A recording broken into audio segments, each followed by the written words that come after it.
ስልጣንና ቋንጣ ተንጠልጥለው አይቀሩም ይላሉ ብዙ ጊዜ። ቋንጣውንም ዘልዝሎ የሰቀለው አውርዶ ይበላዋል፣ ስልጣንንም ያወጣው ህዝብ ይጥለዋል። ብልጽግና የሞተ ሲስተም ማስተካከል መቻል አለበት። አንዳንዱ እኮ የወያኔን ጃኬት ገልብጦ ነው ብልጽግና ይሆን። ሰው ጠግቦ ካልበላ ጠቅላይ ሚኒስትሩ ሚራክል ነው እድገታችን ይላል። የቱ ጋ ነው ሚራክል የሆነው? ፖለቲካና ማካቶ መታረቅ አለባቸው። የወጣቱ ዘመን ፖለቲካ የኔ ዘመን ትውልድ ፖለቲካ እንዲህ ቢሆን ብዬ አስባለሁ። ስለ አንድ ሀገር በተለያየ ሐሳብ መቆም ማለት ነው ፖለቲካ ማለት። ከዚህ ያለፈ ትርጉም ሲኖረው እሱ የፖለቲካ መልክ ያጣና የሴራ መልክ ይለብሳል። ሴራ ሌላ ነው፣ ፖለቲካ ሌላ። አማራ የሚሉ ሰዎች እመኑኝ ከፈለጋችሁ ፈትሹ። አንዲት ኤሌመንተሪ ስኩል ለሰፈራቸው ይሰሩ አይደሉም። ዛሬ አይደለም ስልጣን ኖሯቸው ጠቅላይ ሚኒስትር ከአብይ በኋላ ቢያረጉኝ ጥሩ ወንደሩ ልንገር የምርሽ ነው ማለት እንዴት እንደማስተካክለው አውቃለሁ። አንዳንድ ጊዜ እኮ ይኸውልህ ኒው ብለድ ኢንጀክሽን እኮ ያስፈልጋል። ኒው ብለድ ማለት ነው እንደኔና እንዳንተ በስልጣን ያልተነካካ በሙስና ያልተነካካ ገብቷል አይደል? እንደ ውሻ የወያኔ ሌጋሲ ምናልባት የመለሰ ትንፋሽ ይላው ላይ ያሉ ሰዎች እኮ ያስፈልጋሉ። ኢትዮጵያ ውስጥ ምርጫ ቅንጦት ነው። ጭንቅላት ካለ ነው ጥምጣም መጠመጥበት። ጭንቅላቱ ከሌለ ግን ምን ላይ ተመጥሟል? ምርጫ ሊካሄድ የሚችለው መንግስት የሚቆጣጠረው ቦታ ሲኖር። ዛሬ አማራ ውስጥ መንግስት ባህር ዳርና የተወሰኑ ከተሞችን እንጂ በቁጥጥር ስር የለም። ብንሰርቅም ባንሰርቅም እንኳን ክርስቲያኖን መሬት እንኳን ኦርቶዶክስ ሆነ ስልጣንና ቋንጣ ተንጠልጥለው አይቀሩም ይላሉ ብዙ ጊዜ። ቋንጣውንም ዘልዝሎ የሰቀለው አውርዶ ይበላዋል፣ ስልጣንንም ያወጣው ህዝብ ይጥለዋል። ሰው ጠግቦ ካልበላ ጠቅላይ ሚኒስትሩ ሚራክል ነው እድገታችን ይላሉ። የቱ ጋ ነው ሚራክል የሆነው? የዳዋ አንጀት ውስጥ ጠብ አድርጎ ልጆቹን አጉርሶ ማኖር ካልቻለ የቱ ጋ ነው ሚራክሉ? ሚራክል ነው እኮ የሚባለው እድገት የሰዎችን ኑሮ እኮ አሻሽሎ ነው። እድገት ካለ የእያንዳንዱ ዜጋ ኑሮ መሻሻል አለበት። ኑሮን የዜጎችን ኑሮ ያላሻሻለ እድገት የቱ ጋ ነው ያለው? የምንገነባቸው ፎቆች፣ የምናለማቸው መናፈሻዎች፣ መዝናኛዎች ከሆኑ እሱ ለጥቂት ሰዎች ነው። ምናልባት ወደፊት ዓለማችን በዚህ የምትቀጥል ከሆነ የጥቂት ሰዎች መኖሪያ ብቻ ልትሆን ይችላል። ድሃ የሚባለው አካል ተጠራርጎ ሊወጣ ይችላል፣ ከምድርም ሊጠፋ ይችላል። በዚህ አይነት መልኩ የምንቀጥል ከሆነ ከዚህ አንጻር ይህ በኢኮኖሚው ረገድ እድገት ካለ ግድ ማየት አለብን። ነዳጅ መንግስት ይደጉም ነበር፣ ይደጉም ነበር፣ ምንም ጥርጥር የለውም። መንግስት እኮ ይደጉማል። ዜጎች አቅም ካጡ ኢኮኖሚው ላይ ይደጉማል። የግድ ነዋ። እነኚህ ዜጎች ተቸገርን ብለው እኮ ነው የሚጮሁት። ለምንድን ነው አምና የኬንያን ፓርላማ የናይሮቢ ነዋሪዎች ኬንያውያን የበጠበጡት? መጠነኛ የሆነ የግብር እንትን ስለመጣ ሳይጸድቅ አይደለም እንዴ? ፈርታው ነው ገና ለገና ይሄ ጸደቀ ማለት ምን ውስጥ ነው የምንገባው? መንግስት ቆም ብሎ ራሱን እንዲፈትሽ አድርጎታል። ዜጎች አስቀድሞ አለርት ሆነው ይጠብቃሉ እኮ። ይህንን አይነት አዋጅ ከጸደቀ የነገውን ኑሯቸውን ልጆቻቸውን የሚያሳድጉበትን ሜካኒዝም ይፈልጉት። የግል ትምህርት ቤቶች በከፍተኛ ደረጃ ጨመረ፣ 45፣ 50፣ 60%። ምንድን ነው ወላጅ ጋር አሁን ያለው ነገር? እንዴት ነው ወላጅ ጭንቁኛ ከማህበረሰቡ ጋር አብረን ስለምንኖር እናውቀዋለን። እኔ እንኳን እግዚአብሔር እርቶኝ ልጆቼን ኦልሞስት ዩኒቨርሲቲ ግራጁዌት አድርገዋልና ከፍዬ የማስተምረው ነገር የለኝም አሁን። ነገር ግን ታች ያለው ማህበረሰብ ከኬጂ ጀምሮ የሚያስተምረው ማህበረሰብ ምንድን ነው የሚሆነው? በዚህ ደረጃ 40፣ 50፣ 60% ጨምሮበት ምንድን ነው በሚቀጥለው ዓመት እንዴት ሆኖ ይኖራል? ብልጽግና የሞተ ሲስተም ማስተካከል መቻል አለበት። አንዳንዱ እኮ የወያኔን ጃኬት ገልብጦ ነው ብልጽግና የሆነው። አንድ ነገር ልንገር፣ የሆነ ውሻ ነበር በልጅነቱ ያሳደግኩት። አንድ ቀን ያስጥለኛል ብዬ ሰፈር ውስጥ ጥል ተነሳና ይዤ ወጣሁ። አመለጠኝና ያን የሚያክል ተቀለብኩት ግብዳ ውሻ አምልጦኝ የሰው ድምጽ ሲሰማ ግቢ ሮጦ ገባና ኬጅ ውስጥ ገባ። ያደገበት እየሰማኝ ነው። ባርነትን ከተወሰነ ዓመት በኋላ ተለምደዋል። አንተ ይኸውልህ ወያኔ ተክላብን ሄደች ጅብ ፊትና ኋላ አይደለም ጎን ለጎን አይተማመኑም። ብራዘር ኮንፊደንስ የላቸውም። ልንገርህ ኮንፊደንስ የላቸውም። በራሱ ታምኖ የሚሰራ ተቋም አታገኝ። ይሄንን ነው አብዮታዊ ትራንስፎርም ማድረግ መቻል አለበት። ብሔርተኝነት በህግ እዚህ ሀገር ላይ መከልከል አለበት። እውነቱን ልንገርህ በህግ ሩዋንዳ ውስጥ እኮ ብሩንዲ ሩዋንዳ ሁቱና ቱሲ በህግ ነው አይደል ተከለከለው? በህገ መንግስት መከልከል አለበት ብሔርተኝነት። ካልተከለከለ ግን ሁሉ ብሔር ሰው አለው። እኔ ትግሬ ቢጨቆን ከትግሬ ጎን ነኝ፣ አማራ ቢጨቆን ከአማራ ጎን ነኝ፣ ደቡብ ቢጨቆን ከደቡብ ጎን ነኝ። የተጨቆነ ብሔር ታለ ያን ጊዜ እንደ ቼኩ ቬራ እኔ ሽመሌን ይዤ እገለጣለሁ። ስለዚህ ፓርቲዎች አካባቢ ያለው ብልጽግና ራሱን ትራንስፎርም አድርጎ ገብቷል አይደለም? እንደውም ቢቻል እኔን አባል አድርጎ ሞልቶ ጠቅላይ ሚኒስትር ከአብይ በኋላ ቢያረጉኝ ጥሩ። እውነቱን ልንገር የምርሽ ነው የምልህ። እንዴት እንደማስተካክለው አውቃለሁ። አንዳንድ ጊዜ እኮ ይኸውልህ ኒው ብለድ ኢንጀክሽን እኮ ያስፈልጋል። ኒው ብለድ ማለት ነው እንደኔና እንዳንተ በስልጣን ያልተነካካ በሙስና ያልተነካካ ገብቷል አይደል? እንደ ውሻ የወያኔ ሌጋሲ ምናልባት የመለሰ ትንፋሽ ይላው ላይ ያሉ ሰዎች እኮ ያስፈልጋሉ። እንደኔ ያሉ ንጹህ ይሆኑ።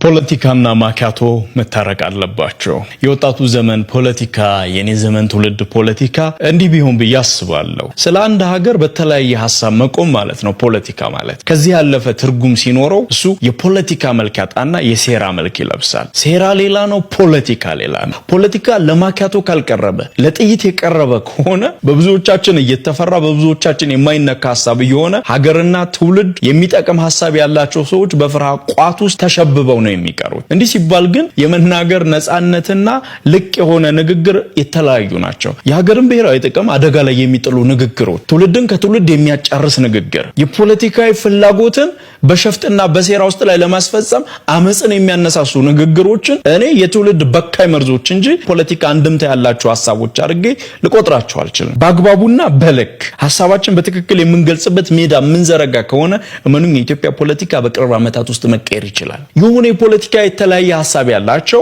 መቼም ምክንያታቸውና የሐሳባቸው ምንጭ ሀገርን ለመለወጥ ከሆነ የምትለወጠው ሀገር አንድ ስለሆነች የሁላችንም የጋራ ሐሳብ ያስፈልገናል። ለዛ ነው የኢትዮጵያን ማዕከላዊ ትርጉም ያለው ፖለቲካ መፍጠር ያለበት። መንግስት ለመስማት ፈቃደኛ መሆን አለበት። ለመንግስት የሚናገሩ ሰዎችም የሚሰማ ይዘት ያለው ጭብጥ ያለው ወሬ ለማውራት ፈቃደኛ መሆን አለባቸው። ህዝብ ደግሞ ትክክለኛ የሆነው በሚዛን የቀረበለትን ሐሳብ እየመረመረ ሊሄድ የሚችል ሚዛናዊ አስተሳሰብ ዴቨሎፕ ማድረግ አለበት። ክራውድ ሜንታሊቲ የመንግስት አስተሳሰብ እዚህ ሀገር አደገኛ ነው። ፖለቲካ አስተሳሰቡ ፖለቲካ ይሁን እንጂ ውጤቱ ሀገራዊ ነው። በስህተት የተወሰነ ፖለቲካዊ ውሳኔ በስህተት ሀገራዊ ውሳኔ ይሆን ዲፎልት ነው። ተመጋጋቢ ናቸው። በቃ በጣም እየተዝናናን ከሰሜን እስከ ደቡብ ጎርደድ እያልን ከምስራቅ እስከ ምዕራብ እያወራንበት ዩኒቨርሲቲዎቻችን ውስጥ ላይ የክርክር መድረክ የውይይት መድረክ እየተዘጋጀበት እንዲህ ብናረግ እኮ የተሻለው ነው እየተባባል በተለያየ ሐሳብ በአንድ ሀገር ውስጥ ላይ ተቃቅፈን ደግሞ ጠቆርና ነጣ ያለ ማኪያቶ እየጠጣን ነጣ ያሉና ጠቆር ያሉ ሐሳቦችን እያወራን ስለ ሀገራችን ሐሳብ የምናዋጣበት ሜዳ መሆን አለበት። ለኔ ዘመንና ለኔ ትውልድ የምመኘው የፖለቲካ ጠባይና መልክ ይሄ ነው እንጂ እገሌን ማን ገደለው፣ እገሌን እገሌ ያጠፋ፣ እገሌን ደግሞ እገሌ የመጠፋፋት ዓለም አናይም እንዴ? በቴሌቪዥን የሚያሳዩንን መኮረጃ ቀተናል እንዴ? ተደበቀውን ጥበባቸውን የጦር ስትራቴጂያቸው ምናምን መኮረጃ ቀተን ሰለጠኑ የምንላቸው ሀገራቶች እኮ ትንስኪላቸው ድረስ ተነጋግረው እኮ ራት ይበላሉ። የመጨረሻ በቃ አይታያዩም ከዚህ በኋላ ብለን ስናስብ ደግሞ የሚያስተያየን ጉዳይ አለን ሀገራችን ጉዳያችን ናት ብለው ተጨባብጠውና ተቃቅፈው ነው የሚኖሩት። ይሄ የሴራ የመገፋፋት የበደለኝነት ይሄ የመተዛዘል የመገፋፋት የመጓተት ፖለቲካ እዚህ ሀገር ሊቆም ይገባል። የጥይት ድምጽ ማሰማባት ኢትዮጵያ ማየት እድሜ ልክ እንደኔ በጦርነት ነው ያደግኩት። የትግራይ ልጅ ነው። ህፃን ሆኜ አልጋ ስር ገባ እየተባልኩ ነው ያደግኩት። ከዛ በኋላም በልጅነት ወደዚህ መጣሁኝ። ከዛ በኋላ ያለው ነገር ደግሞ ኢትዮጵያ ታሪክ እናቀው ነውና የጥይት ድምጽ ማሰማባት ሞትም አይኑ በተለይ ሰው ሰራሽ የሆነ ሰው ኢትዮጵያውያን ከኢትዮጵያውያን ጋር የማይገዳደሉባት ኢትዮጵያ ማየት ፈልጋለሁና እዚህ ላይም ጭንቀቴ እንዲረዱኝ ይሄ እኔ ብቻ አይደለም የብዙዎች እንትን ነው ብዬ አስባለሁ። ሌላ የትግራይ ፖለቲካ ምህዳር ያው እንደሚያውቁት ህወሓት ብቻውን ተቆጣጣሪው ነው። ሲፈልግ ብቻው ዳይቭ ይገባበታል፣ ሲፈልግ እንደፈለገ ያደርገዋል። ምናልባት ከሱ ጋር የሚቀራረቡ ኦር የሚስማሙትን የመጋበዝ ነገር ነው ያለንና ያኔ ፖለቲካል ላንድስኬፕ በተለኛ ህወሓትን በመቃወም የምንታወቀው የአብይ አሽከር የብልጽግና አሽከሮች ተብለን ከቤተሰብ ሳይቀር መገለል የደረሰብን ሰዎች በመሰረት ነው ፓርቲ በኩል ለህዝባችን ድምጽ የምንሆንበትና ትግራይ ውስጥ ገብተን ሰላማዊ ትግል የምናደርግበት ሁኔታ ምናልባት እዚህ የብልጽግና ፓርቲ ምክትል ፕሬዝዳንትም አሉ እርሶም ራሱ ስላሉ በመንግስትም በፓርቲ ደረጃ ይሄ ነገር ከህወሓት ጋር ሶሉሽን የሚያገኝበትና ገብተን ህዝባችንን አንቅተን ሐሳባችንን ሸጠን ገዥ ካገኘን ወደ ሊደርሺፕ የምንመጣበትና የህዝባችንን ሮሮ የምንፈታበት ሁኔታ ትኩረት ቢሰጠው ጥሩ ነው ብዬ አስባለሁ። ሌላ የትግራይ ህዝብ ፓርላማ ውስጥ እዚህ አጋጣሚም ክቡራ ፈግዋይም አሉና 38 ወንበር እንዳለው አውቃለሁ። ግን አሁን የትግራይ ህዝብ ተወክሏል። የኢትዮጵያ ፓርላማ ነው ብዬ ለመናገር ይከብደኛል። ትግራይ ህዝብ አልተወከለም። ሪዝኑን አውቃለሁ። ስለዚህ እዚህ ላይ ብዙ ጊዜ ቲዴፓን በነበርኩ ጊዜ በደብዳቤ ጠይቀናል። እኔም በሚዲያ ብዙ ነገር ሁላችን ጓዶች የምንገልጸው ነውና ያለ ድምፅ አይዶ ነው የሚቻል ከሆነ የትግራይ ችግር በፓርላማው ቀርበን የትግራይ ችግር አቅርበን የትግራይ የሚወከልበት ሁኔታ ቢታሰብበት ጥሩ ነው ላለው ይሄ ፓርላማ ብቻ ሳይሆን ፌዴሬሽን ምክር ቤቱም ቢታሰብበት ጥሩ ነው። ምክንያቱም ውጤታማ ይሆናል ብዬ አስባለሁ። አማራ የሚሉ ሰዎች እመኑኝ ከፈለጋችሁ ፈትሹ። አንዲት ኤሌመንተሪ ስኩል ለሰፈራቸው የሰሩ አይደሉም። ዛሬ አይደለም ስልጣን ኖሯቸው፣ ዛሬ አይደለም በሰላሙ ጊዜ አንድ ቀን አስበው አያውቁም። ችግር ሲመጣ ነው ያለ ሰዎች ዝም ካል የኦሮሞ ማህበረሰብ ስሜት በመኮርኮር አማራ ላይ ከአማራ ጋር በሚያደርጉት ጦርነት ለመጠቀም የሚያደርጉት ማንዣበብ ስላየው ይሄ መክሸፍ አለበት በሚል ነው ይሄርኩበት። ስለዚህ ቀጣዩ ምርጫ ላይ ተሳተፋለህ? ኢትዮጵያ ውስጥ አሁን ምርጫ ቅንጦት ነው። ጭንቅላት ካለ ነው ጥምጣም መጠመጥበት። ጭንቅላቱ ከሌለ ግን ምን ላይ ተመጥመዋል? ምርጫ ሊካሄድ የሚችለው መንግስት የሚቆጣጠረው ቦታ ሲኖር ነው። ዛሬ አማራ ውስጥ መንግስት ባህር ዳርና የተወሰኑ ከተሞችን እንጂ በቁጥጥር ስር የለም። ኦሮሚያ ውስጥም ከተወሰኑ ዋና ከተሞች ውጪ ያለው የአማጽያን መፈንጫ ነው። ኢትዮጵያ ካላት 547 የፓርላማ ኮንስቲትዩንሲ ውስጥ ስንት ቦታ ነው ዛሬ ምርጫ ሊካሄድ የሚችለው? አይ ዶንት ኖ። ምርጫ ውስጥ ቢያንስ በ2/3 በሚሆነው ከ547ቱ በ2/3 ውስጥ ሚኒመም ምርጫ ካልተካሄደ ያ ምርጫ ተቀባይነት አይኖረው። ስለዚህ አሁን ባለው ተጨባጭ ሁኔታ ስለ ምርጫ ይሄ ማውራት ዋጋ የለውም። መጀመሪያ ሀገራችንን ወደ ሰላም መመለስ አለብን። አንጻራዊ ሰላም ከመጣ ስለ ምርጫ ማውራት እንችላለን። አንጻራዊ ሰላም መጥቶ የምርጫ እድል ካለ መጀመሪያው ረድፍ ላይ እንሳተፋለን። መንግስት ምን ጊዜም ነው ስለ ሰላም ሲጠየቅ ዝግጁ ነው ለመደራደር ለመወያየት ዝግጁ መሆኑን ብቻ ሳይሆን የሚናገረው የሃይማኖት አባቶች፣ ፖለቲከኞች ተሰሚናቸው ያላቸውም እንዲሳተፉ ጥሪ ያቀርባል። እንደው በተቃራኒውም አማጽያኑም ለሰላም ጊዜም ዝግጁ ናቸው መሆናቸውን ይናገራሉ። የምንፈልገው ሰላም ለምንድን ነው ያልመጣው? መንግስት የችርቻሮ ሰላም ነው የሚፈልገው። ይሄን አማጺ በዚህ ጋር በገንዘብ በሌላ ደልሎ ምናምን ለማምጣት ኦሮሚያና አማራ ወይ ትግራይ የዛሬ 5 ዓመት 6 ዓመት እኮ አማጺ አልነበረም አይደል? ምንድነው ወደ አማጺ የመራው? ጎንደር ላይ አመት ሳይመጣ ወለጋ ውስጥ አመት ሳይመጣ ልብ የሸፈተው አዲስ አበባ ፊንፊኔ ላይ ነው።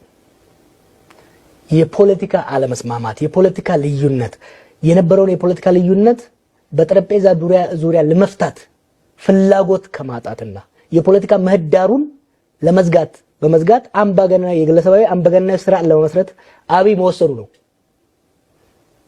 በሀገሪቷ እምብርት ዋና ከተማ ላይ ሊፈታ የሚገባው ፖለቲካ ልዩነት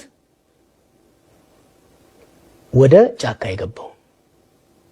እኛ እያልን ያለነው ኮምፕሬሄንሲቭ ፒስ፣ ኮምፕሬሄንሲቭ ፖለቲካል ሴትልመንት፣ ወደ ጦር ያስገቡን የፖለቲካ ልዩነቶች በጠረጴዛ ዙሪያ በድርድርና በንግግር መፈታት አለባቸው ነው። እነሱ የነገሉ እነሱ በዚህ ጋር ቄሱን ሼኩን ልከው በዚህ ጋር ነጋዴውን ገዛ ይዘው ልከው ሊያመጡ ይፈልጉት ይመጣሉ። የተወሰኑ ወታደሮች የተወሰኑ ልጆች ይመጣሉ። እኛም እኮ ሞክረናል። የኦነግ ጦር የነበረው ከግማሽ በላይ እኮ ይዘመተናል ከአባገዳዎች ጋር ሆነ የፖለቲካ ምህዳሩ ጠቦ መቀጠሉና የፖለቲካ ዋናው የግጭቱ መንስኤ የሆነው ነገር ለመፍታት ፈቃደኛ ለመሆናቸው ከዛ ወዲህ እጥፍ በጥፍ ተስፋፍተው ዛሬ መንግስት ካለው ኃይል የሚበልጥ ኃይል በአማራና በኦሮሚያ ክልል ውስጥ ወደሚንቀሳቀስበት ነው ያለው ማለት ነው። ስለዚህ እኛ ሰላም እያልን ያለነው የምላስ ሰላም ሳይሆን ስር ነቀል የፖለቲካ ልዩነቶችን ከየጫካው ከጠመንጃ አፈሙዝ ወደ ጠረጴዛ ላይ የሚያመጣ ሰላም ነው እያልን ያለነው። ያን ያንተ መጀመሪያ ወደ አክቲቪዝሙ ስትመጣ ኦሮሚያ ላይ ያነሳቸው ጥያቄዎች ተመልሰዋል ወይስ እንደገና ወደ ኋላ ተንሸራተዋል? ምክንያቱም ታጣቂዎቹ የሚያነሱት ጥያቄ ብዙ የራቀ አይመስልም። ስለዚህ እነዛ ጥያቄዎች ምን ደረሱ? ተድበስብሰዋል። መድበስበስ ብቻ ሳይሆን ከነዛ ጥያቄዎች የባሱ ያኔ እኮ የሚነሱ ጥያቄዎች የእንኩልነት፣ የቋንቋ፣ የከተማ ምናምን ዛሬ እኮ ኢትዮጵያ ውስጥ ያን የሚጠይቅ ሰው የለም። ዛሬ ህልውና ጥያቄ ሆነ። ህዝብ በቀየው አርሶ ወጥቶ መግባት አልቻለም። በሺዎች ሚሊሻ እያሰለጠነ ሚሊሻው ደሞዝ የለውም፣ ሰውን እየዘረፈ እየረገጠ ነው የሚያኖረው። ጫካ የገባውም ሰውን ይዘርፋል። መንግስትን ወክሎ ስርዓት ሊያስከብር የሚላከውም ሰውን ይገላል፣ ሰውን ይዘርፋል። ዛሬ የኢትዮጵያ ህዝብ በተለይ በአማራና ኦሮሚያ ክልል ውስጥ አንተ የምትላቸውን ድሮኛ የምናነግባቸውን ፖለቲካ ጥያቄዎች አይደለም እያነሳ ያለው። ይህ ቤዚክ የመኖርና ያለመኖር ወጥቶ የመግባት ያለመግባት ጥያቄ ነው እያነሳ ያለው። ኢትዮጵያ ውስጥ አሁን ያለውን ያነሳናቸውን ተጨባጭ ሁኔታዎች አይተን የበለጠ የሚያሳስብህ እንቅልፍ የሚነሳህ ነገር ምንድን ነው? የሀገር መበተን ነው። ምክንያቱም ያኝኔ እኛ ስንታገል ስቴት ነበረ፣ ሀገረ መንግስት ነበር። እኛ ሀገረ መንግስቱን እየጎነተልንም እየቦቀስንም ምን እያደረግንም አፈናው እንዲቀንስ የዜጎችና የቡድኖች መብት እንዲሰጥ ነበር የምናደርገው። ግንዱ ስለነበረ ነው። አሁን ግንዱ ምስጥ በልቶት እያለቀ ነው። የሀገራዊ መፍረስ አደጋው በጣም አደገኛ ደረጃ ላይ ነው። ኢትዮጵያ አትፈርስም የሚሉ ሰዎች እያፈረሷት ነው ዴይሊ። ስቴት ኮላፕስ ካደረገ ምናልባት እኔም እየሄደ መሰለኝና የስቴት መፍረስ መጽሐፍ ውስጥ ብዙ ጊዜ ደጋግሜ እንደምናገረው የቄሮን ትግል ስትራቴጂ ሳወጣ from 2007 እስከ 2012 በነበረው ጊዜ የስራ ፍንቀላ ሪጂም ቼንጅ ነበር ሳስበው የነበረው። ይሄ ያለ ከኔ ጋር ሲማሩ እኔም ሳሰልጥናቸው የነበሩ የአረብ ልጆች አረብ ስፕሪንግ አነሱ። ከዛ በፊት የነበረ ሀሳብ ምንድነው? በህዝባዊ አመጽ አምባገነን ትገረስሳለህ፣ ዲሞክራሲ ስርዓት ትገነባለህ። ሶስተኛ አማራጭ እንዳለ ባላየም ነበር። ስቴት ኮላፕስ፣ የሀገር መፍረስ፣ የሊቢያ መፍረስ፣ የሲሪያ መፍረስ፣ የየመን መፍረስ መለስ ብዬ ኢህአዴግን ካፈረስን ኢትዮጵያ መፍረስ ሊሆን ይችላል። ስለዚህ ጫና ፈጥረን ከኢህአዴግ ውስጥ ለዘብተኛ የሆኑ ለውጥ የሚፈልጉ ኃይሎች ወደ ስልጣን ይምጡ ወደሚለው ሄደ። ከዛ ጊዜ የተጠናወተኝ ፍራቻ ስለ ለስቴት የመሳሳት ጉዳይ አሁን ደግሞ እያየሁት መጣሁ እና አሁን እንቅልፍ የሚነሳኝ አንዴ ስቴት ከፈረሰ አምባገነናዊ የሆነ ስቴትን ማስተካከል ትችላለህ። ኢኮኖሚ የተበላሸ ስቴትን ሰውየውን አንስተህ ትችላለህ። አገር ከፈለሰ መልሶ መገንባት በጣም ከባድ ነው። ኢቭን ሀብታም የሆኑ እንደ ሲሪያ አይነት እንደ ሊቢያ አይነት ሶማሊያ ጎረቤታችን ነው እና እንደ ኢትዮጵያ ደግሞ ውስብስብና ብዙ የውጭ ኢንትረስቶች ያሉበት ሀገር አንዴ ከተበተነ ሀገር መፍረስ ግን ሰው መጠንቀቅ አለበት። ኢትዮጵያ ፈርሳ ኦሮሚያ አትቀርም፣ አማራ አይቀርም፣ ትግራይ አይቀርም። people should not be fooled። የኢትዮጵያ ሀገረ መንግስት ከፈረሰ በትንትን ነው፣ ከጣሪያ ላይ እንደለቀቀው ጀበራ ነው የሚሆነው። ከዛ ደግሞ ተጠቃሚ ማንም አይኖርም። ይሄ ነው እንቅልፍ ቢነሳኝ። አሁን አንተ ያነሳቸውን ጥያቄዎችን ለመወያየት መንግስት የብሔራዊ እርቅና ውይይት ኮሚሽኑ ተዋቅሯል፣ ስራ ላይ ነው። ነገር ግን እስካሁን አጀንዳ ማሰባሰቡን እንኳን አላጠናቀቀም። ያ ብቻ ሳይሆን ደግሞ ከ10 በላይ ፖለቲካ ፓርቲዎች ቅሬታቸውን ገልጸው እንደማይሳተፉ አሳውቀዋል። አንደኛው አንተ አባል የሆንክበት የኦፌኮ ነው። ግን እኔ ይህንን ጥያቄ እንድትመልስልኝ የምፈልገው እንዳንተ እንደ ጀዋር ነው። በእርግጥ ተስፋ ይታያል በብሔራዊ እርቅና ምክክር ኮሚሽኑ? የናሽናል ዳያሎግ በሀገራዊ ውይይት ጉዳይ ገና ለውጡ ሲመጣ 3 ነገሮች ነው ፕሮፖዝ ያደረግነው። አንደኛ ሀገራዊ ውይይት፣ ከዛ ውስጥ የሚወጡ ግን የብሔራዊ እርቅ እና ይሄ የማንነትና የድንበር ጉዳዮች ከዛ የሚወጡ ብለን ያስቀመጥናቸው ፓርት ኦፍ አወር ትራንዚሽናል ፕላን። የብሔራዊ እርቁን ተውትና የናሽናል ዳያሎጉን ተውትና የብሔራዊ እርቅ ኮሚሽን የድንበር ማምኑ ለጊዜው አቋቋማቸው 3 አመት ቆይተው ፈረሱ። ናሽናል ዳያሎግ በሁለት ደረጃ ነው የሚደረገው በአንድ ሀገር ውስጥ። አንዱ ጦርነት ለማስቀረት የፖለቲካ ልዩነቶች በጣም ተጋግለው ሲወጠሩ ያን ውጥረት ለማርገብና ወደ ጦርነት እንዳያመሩ ለማድረግ ፕሪዋር ፕሪቨንቲቭ ሜካኒዝም ሊሆን ይችላል ናሽናል ዳያሎግ። አንዱ ደግሞ ጦርነት ከተካሄደ በኋላ ጦርነት ሲቆም ወደ ጦርነት ያስገቡን ፖለቲካ ጉዳዮች ወደ ሌላ ጦርነት እንዳያደርጉን በጦርነት ጊዜ የተፈጸሙ በደሎችና ስህተቶች እንዲታረሙ ቁስል እንዲጠግን የምታደርግበት ፖስት ዋር ናሽናል ዳያሎግ ነው። ኢትዮጵያ ናሽናል ዳያሎግ ሲጀመር በጦርነት መካከል ነው። የትግራይ ጦርነት እየተካሄደ ነበረ፣ ኦሮሚያ ውስጥ እየተካሄደ ነበረ። እስር ቤት እያለሁም ጠየቁኝ። ከወጣሁ በኋላ የናሽናል ዳያሎግ የተመረጡ ሰዎች መጥተው ሲጠየቁኝ የኔ ምክር ሀሳብ ምን ነበር? ሎክ ሀሳቡ በጣም ጥሩ ነው። 2018 ላይ ማድረግ ነበረብን። ኦኬ ኢት ኢዝ ቤተር ሌት ዳን ኔቨር። አሁንም ከሆነ ብሔራዊ ዳያሎግ ሊሰራ የሚችለው መነሻው ወሳኝ ነው። ሊወያዩ የሚወስኑ ፖለቲካ ልሂቃን ፖለቲካ አደረጃጀቶች አወያዮቹን መረጣ ላይ የመወያያ ህጉን ሩል ኦፍ ዘ ጌም ላይ ኢንፑት ሊኖራቸውና ሊስማሙበት ይገባል። ስለዚህ አትሩጡበት፣ አትቸኩሉበት። አንድ እሱ ነው። ሁለተኛ ቅድም እንዳልኩ የናሽናል ዳያሎግ ሊሆን የሚችለው ውጤታማ ሊሆን የሚችለው ጦርነት ካለቀ በኋላ ነው። ስለዚህ ጦርነቶች እንዲቆሙ፣ የትግራይ ጦርነት እንዲቆም፣ የኦሮሚያ ጦርነት እንዲቆም፣ እነኛም የሚዋጉ ሰዎች ወደ መድረክ እንዲመጡ ስሩበት፣ እኛም እንደግፋለን የሚል ያልተሰራ ቀጠለበት። የአማራው ጦርነት ጨመረበት ማለት ነው። ዛሬ እኮ ኢትዮጵያ ውስጥ ናሽናል ዳያሎግ ሊካሄድ አይችልም። አብይ መስታወት እያየ እንደማውራት ማለት ነው። ስለዚህ ውጤታማነቱ ላይ ጥርጣሬ አለ። ይዳን ፕሮፌሰር መራንደን እንደሚለው ዴድ ኦን አራይቫል ኦልሬዲ ከመጀመሩ የተበላሸ ነገር ስለሆነ አሁን ባለው ሁኔታ አልቲሜትሊ ምንድነው የሚሆነው? ስርዓቱ ወደ ፕሬዚደንሻል ሲስተም ይሁን በማለት አብይም ፕሬዚዳንት ከማድረግ ያለፈ ውጤት ሊኖረው አይችልም። የምታስበው ሁሉ ቢስተካከል ኢትዮጵያ ውስጥ የምትፈልገው ነገር ሁሉ ቢሆን ሀገሪቱን ጠቅላይ ሚኒስትር ሆነ የማስተዳደር ፍላጎት አለ? ቅድም እንዳልኩ ነው። መታጀሩ ተሰበተ ማረን ባለ ጭንቅላት ላይ ነው። ለኔ ትልቁ ነገር ሀገር ይኑረን። እስቲ ሀገር የለንም በደረጃ ውስጥ እየገባን ያለ ነው። ሀገር ይመለስና እሱ ችግር የጠቅላይ ሚኒስትርነት የገበሬነት ችግር እኮ አንዱ የፈጠረው ምንድነው? what does it take to lead a country? ሀገር ለመምራት የሚያስፈልገው ዕውቀት፣ ብስለት፣ ብልሃት ምንድነው ብሎ ራስን ሳያዘጋጁ ጠቅላይ ሚኒስትር ለመሆን ሚኒስትር ለመሆን ብቻ የሚደረግ ያለ ፕላን ያለ እቅድ የሀገሪቷን ውስብስብነት ያለምን ውስብስብነትን ሳያጠኑ የሚደረግ ነገር አደጋ አለው።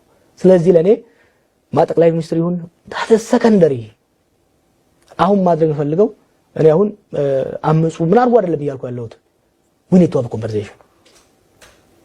ሀገር ከፍተኛ አደጋ ውስጥ ገብቷል። ኢኮኖሚያችን ዳሽቋል።